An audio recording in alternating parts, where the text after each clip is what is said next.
अस्सलाम वालेकुम, खुश आमदीद एंड वेलकम टू एनिमलिया.pk। मैं हूं आपका भाई डॉक्टर फुरकान। मैं आज आपसे कैट न्यूट्रिशन के बारे में डिस्कस करूंगा कि आपने अपनी एडल्ट कैट को कैसे फूड देना है, कौन सी कैट को कैसे देना है, कब देना है, और आप खाने के दरमियान में उसकी न्यूट्रिशन में क्या क्या एहतियात कर सकते हैं जिसकी वजह से आपकी जो कैट है वो बिल्कुल हेल्दी रहे।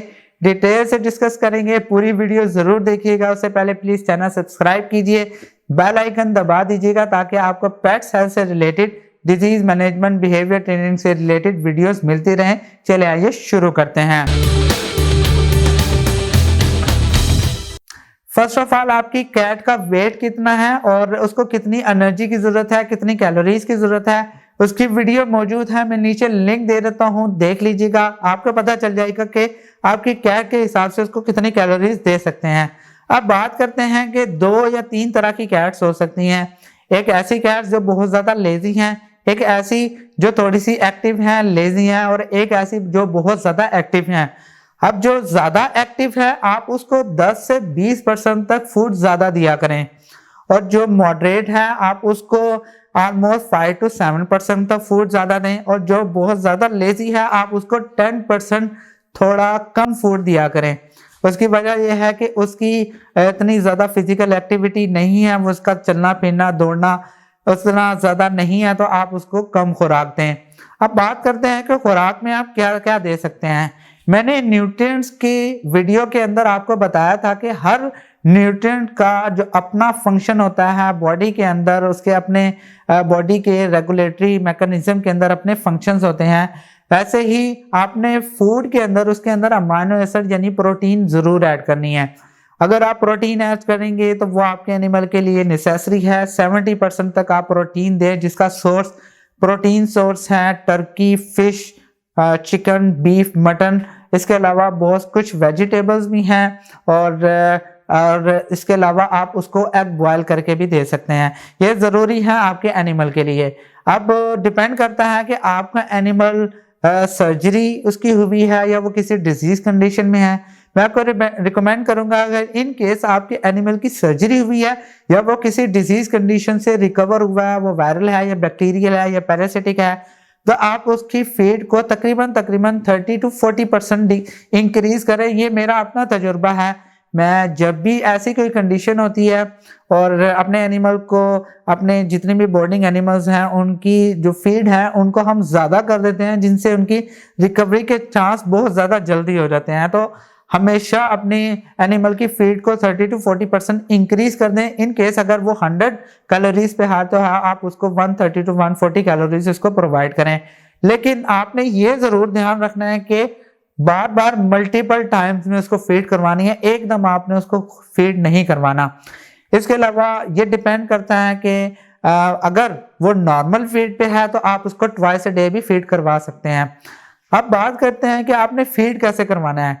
इसमें 2 किस्म के मेथड आ जाते हैं। एक फ्री मेथड आता है, एक पोर्शन कंट्रोल मेथड आता है। फ्री मेथड के अंदर आपने उसको फीड दे देनी है, वो जितना मर्जी खाए, जैसे मर्जी खाए, पूरे दिन में जितनी मर्जी इसको बाउल उसका फुल कर देना है, जितना मर्जी वो से खाए।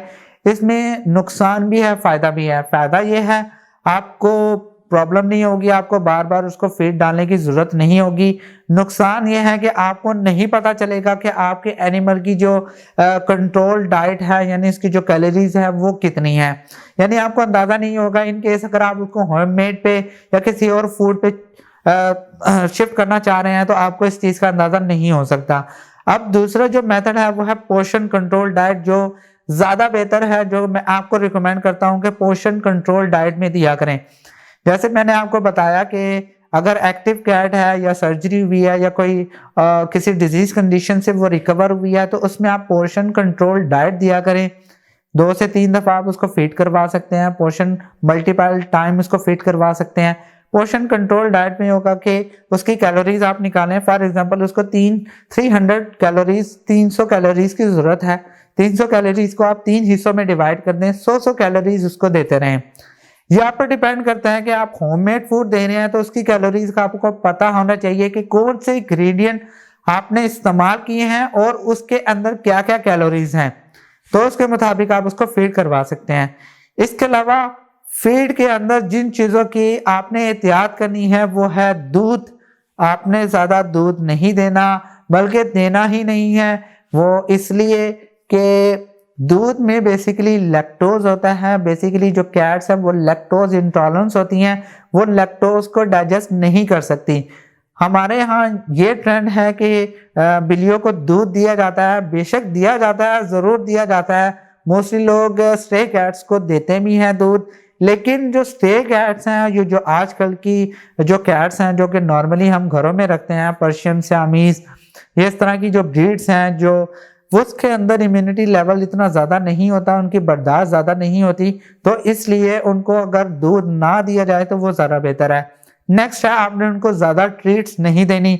नेक्स्ट है, आपने उनको पानी की कमी नहीं होने देनी, पानी उसके पास हर वक्त पड़ा रहे। ख़ास तौर पे जब अगर आप ड्राई फूड इस्तेमाल कर रहे हैं तो ड्राई फूड में आपने उसकी वाटर की कंसंट्रेशन देखते रहना है कि वो कितना पानी पी रहा है, तो इसको देखते रहिए। अगर आपको नहीं पता कि वाटर की कंजम्पशन आपकी कैट को कितनी होनी चाहिए, उसकी वीडियो मौजूद है, मैं नीचे लिंक दे देता हूँ, देख लीजिएगा, ताकि आपको पता चल जाए कि आपकी कैट को कितनी पानी की डेली बेसिस पे ज़रूरत है। आई होप कि आपको सारे पॉइंट समझ आ गए होंगे। अगर आपको कोई क्वेश्चन है तो आप मुझसे कमेंट में पूछ सकते हैं।